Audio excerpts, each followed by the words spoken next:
Hello friends, learners लेन channel पर आप सबका स्वागत है। आज हम एक नया सब्जेक्ट शुरू कर रहे हैं जो कि कंप्यूटर है।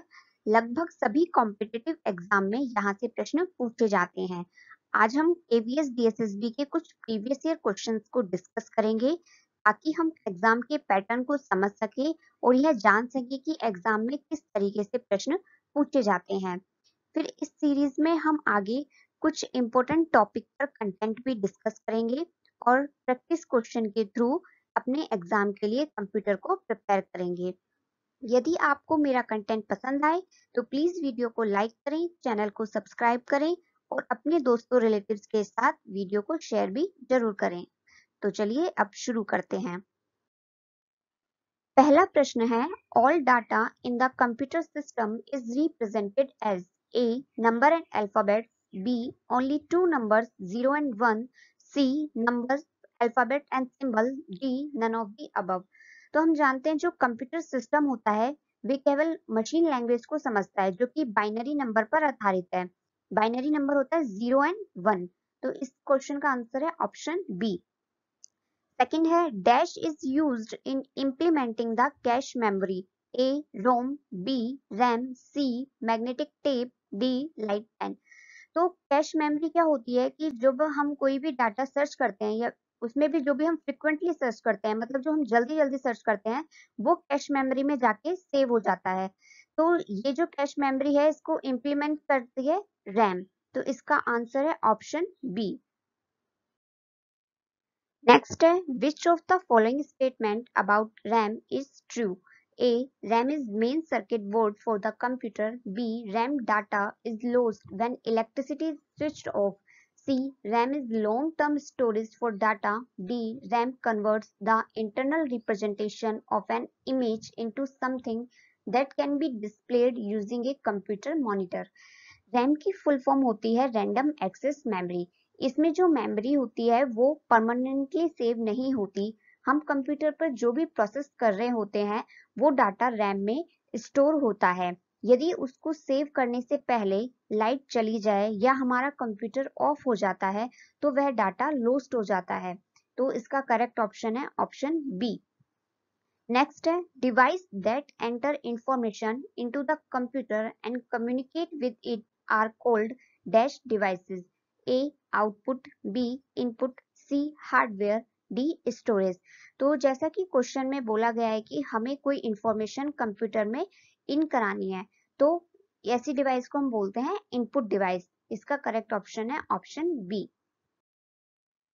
नेक्स्ट क्वेश्चन फिफ्थ है, 32-inch computer monitor implies that option A, the screen is 32 inches wide, option B, the screen is 32 inches high, C, the diagonal across the screen is 32 inches, and D, a circle of 32 inches diameter is available for display। तो 32 inch computer monitor का मतलब होता है कि उसके diagonal की लंबाई 32 inch होगी। डायगोनल मतलब विकर्ण की लंबाई। तो इसका करेक्ट ऑप्शन है ऑप्शन सी। नेक्स्ट है, choose the best option. An antivirus program is designed to dash computer virus, A scan device identify and eliminate, B scan device and eliminate, C identify and eliminate, D scan device and identify. तो जो एक antivirus program होता है वो इसलिए design किया गया है, उसका पर्पस ये है कि वो हमारी डिवाइस को पहले स्कैन करे और उसमें जो भी वायरस है उसको आइडेंटिफाई करे, उसकी पहचान करे और फिर उसके बाद उसको एलिमिनेट कर दे या वहां से हटा दे। तो इसका करेक्ट आंसर है ऑप्शन ए। Next question 7 है, the topmost row of keys on the standard keyboard contain dash keys and the longest key on the keyboard is dash, A function and space bar, B function enter key, C alphabetic space bar, D number enter key। तो जैसा कि आप image में देख पा रहे होंगे कि जो टॉप मोस्ट रो है वो फंक्शन कीज की है और जो लॉन्गेस्ट की है वो स्पेस बार है। तो इसका करेक्ट आंसर हुआ ऑप्शन ए। नेक्स्ट है, a disruptive program that spreads from program to program और from disk to disk is known as a trojan, B time bomb, C virus, D firewall. तो जो virus होता है वो ऐसा एक हानिकारक प्रोग्राम होता है जो कि प्रोग्राम टू प्रोग्राम या डिस्क टू डिस्क फैलता है। तो इसका करेक्ट आंसर है ऑप्शन नंबर सी। फ्रेंड्स, ये सभी क्वेश्चन प्रीवियस ईयर में आए हुए हैं, तो इसलिए वीडियो को अंत तक जरूर देखें। और यदि आपको वीडियो पसंद आए तो प्लीज लाइक भी करें, चैनल को सब्सक्राइब करें और शेयर भी करें सबके साथ। तो नेक्स्ट क्वेश्चन है, computer which offer information are called dash and those which seek information are called dash. A. Application complex software. B. Client servers. C.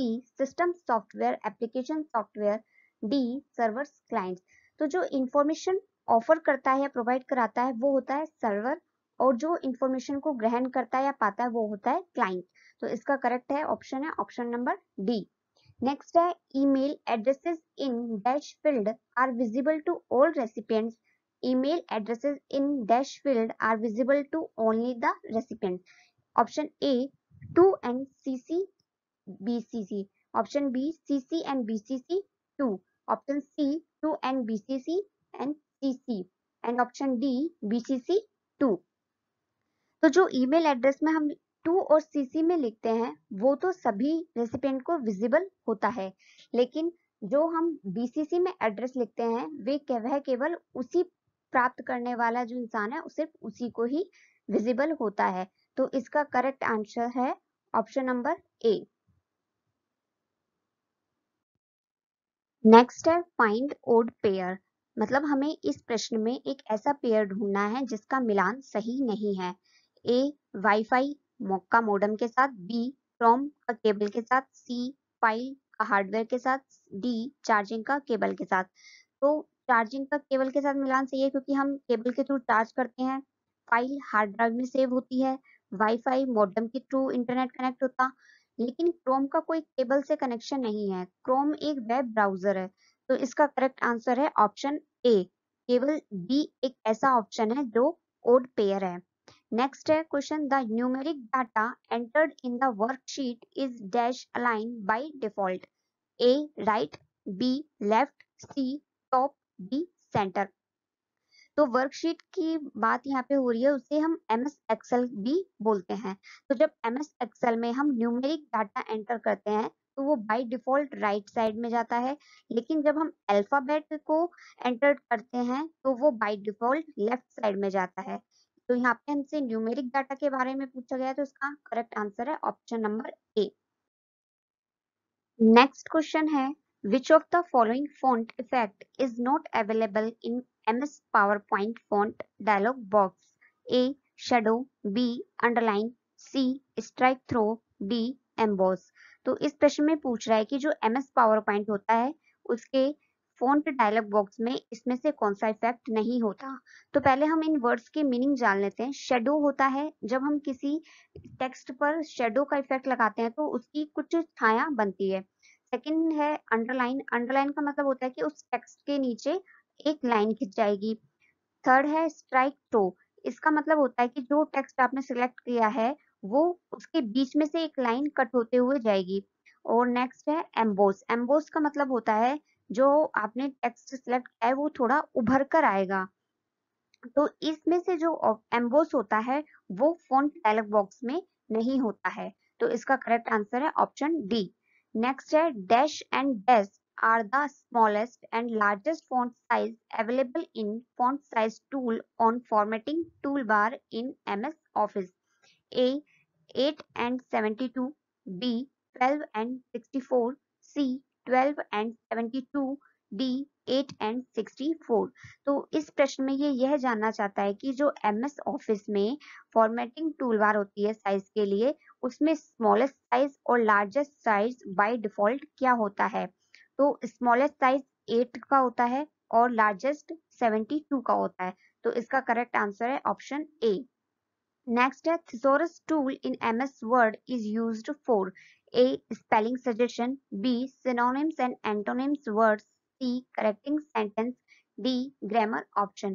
तो MS Word में जो हमें thesaurus tool होता है वो सिलेक्ट किए हुए वर्ड के सिनोनिम और एंटोनिम वर्ड को दर्शाता है।